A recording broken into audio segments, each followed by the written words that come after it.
एक बार जंगल में लाडो चिड़िया बहुत ही चिंतित होकर बैठी थी। वो सोचने लगी, मेरे आसपास वाले पक्षी कुछ ना कुछ काम करके अपना गुजारा करते हैं। अगर मुझे मेरे बच्चों का अच्छे से ख्याल रखना है तो कोई काम करना होगा। लाडो चिड़िया सोच में पड़ गई कि वो आखिर कौन सा काम करे। क्यों ना मैं अपना फलों का व्यापार शुरू करूं। मैं अपने फलों का ठेला पास में ही लगा देती हूँ। लाडो चिड़िया ने ऐसा विचार करके अपना ठेला पेड़ के बाजू में लगा दिया और वो ग्राहक का इंतजार करने लगी। पहले 2 दिन में लाडो चिड़िया के पास कोई फल खरीदने नहीं आया। सब अपने अपने कामों में व्यस्त थे। मुझे हार नहीं माननी चाहिए। अगर आज ग्राहक नहीं आया तो क्या हुआ, मैं मेरा काम बंद नहीं करूंगी। लाडो चिड़िया शाम होने तक बैठी रही। तभी कालू कौवा उसके सामने आकर खड़ा हो गया। अरे लाडो, ये क्या बात है?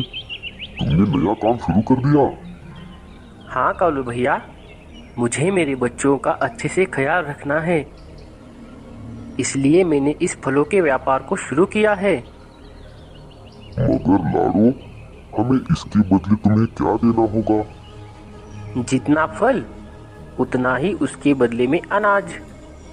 यह तो बहुत अच्छी बात है। ठीक है, अब मैं चलता हूँ, रात हो चुकी है। मैं कल सारे पक्षियों को तुम्हारे व्यापार के बारे में बताऊंगा। लाडो चिड़िया के दोनों बेटों को बहुत भूख लगी थी, इसलिए वे दोनों लाडू के पास आ गए। मम्मी, मम्मी हमें बहुत भूख लगी है मम्मी। हाँ मेरे बच्चों, आज कोई काम नहीं हुआ पर कल जरूर होगा। तुम चिंता मत करो। चलो, मैंने कुछ दाने ऊपर रखे हुए हैं, मैं तुम दोनों को वो दे देती हूँ। ऐसा कहकर लाडो ने अपने बेटों को घोंसलों में ले गई। लाडो मन में ही सोचने लगी, मेरे पास तो बच्चों के खाने जितना ही अनाज है। अगर मैं इसे खाऊंगी तो मेरे बच्चे भूखे ही सोएंगे। बच्चों, तुम दोनों खा लो, मैंने खाना खा लिया है। सब लोग कंबल ओढ़कर सो गए। लाडो सोच विचार करने लगी, अगर कल मेरा कोई फलों का व्यापार नहीं हुआ तो मुझे कहीं दूसरी जगह पर काम करने के लिए जाना पड़ेगा। सुबह हो गई और लाडो ने अपने फलों का ठेला लगा दिया। लाडो ग्राहक का इंतजार करने लगी। लाडो, कैसे दिए ये फल? अरे आओ चंपा, बहुत दिन हो गए तुम्हें यहाँ पर आए। हाँ, कालू कौवा बोल रहा था कि लाडो ने फलों का व्यापार शुरू किया है, तो इसलिए मैंने सोचा कि चलो जरा जाकर देखते हैं। हाँ हाँ, ये तो अच्छी बात है। बताओ कौन से फल लेना चाहोगी।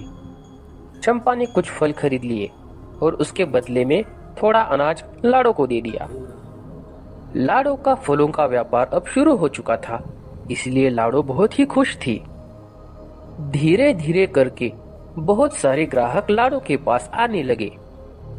थोड़ी देर में ही लाडो के सब फल बिक गए और लाडो के पास बहुत सारा अनाज इकट्ठा हो गया। अरे वाह, मुझे पता नहीं था कि कालू कौवे को बोलने की वजह से इतने सारे ग्राहक मेरे पास आकर ये सारे फल खरीदेंगे। देखा लाडो, चल गया ना तुम्हारा व्यापार। हाँ कालू भैया, आपका बहुत बहुत शुक्रिया। ऊपर बैठे चील को ये बात हजम नहीं हुई। अच्छा, तो ये बात है। लाडो ने तो अपना व्यापार शुरू कर लिया, पर उसको मालूम नहीं कि इसमें मेरा कितना ज्यादा फायदा होने वाला है। अब देखो आगे आगे मैं क्या करता हूँ। ऐसे ही 2-3 दिन गुजर गए। लाडो का अच्छे से व्यापार हो रहा था। जब एक दिन लाडो ने अपना फलों का ठेला लगाया हुआ था, तभी उसने देखा कि सामने एक चील ने भी फलों का व्यापार शुरू कर दिया है और वो जोर जोर से चिल्लाकर बोल रहा था, आइए आइए, सारे पशु पक्षी आइए, मेरे यहाँ पर सारे फल एकदम से फ्री हैं, ये सारे लेकर जाइए, आइए आइए। लाडो उसे देखकर एकदम से हक्का बक्का हो गई। लाडो को समझ नहीं आ रहा था कि चील ऐसा आखिर क्यों कर रहा है। अरे चलो चलो, वो चील तो एकदम मुफ्त में खाना दे रही है। हाँ हाँ चलो बहन, वो चील एकदम मुफ्त में हमें फल दे रहा है, इसके बदले में हमें कोई अनाज भी नहीं देना होगा। आइए आइए, एकदम मुफ्त में ये फल लेके जाइए, इसके बदले में मुझे कुछ नहीं चाहिए।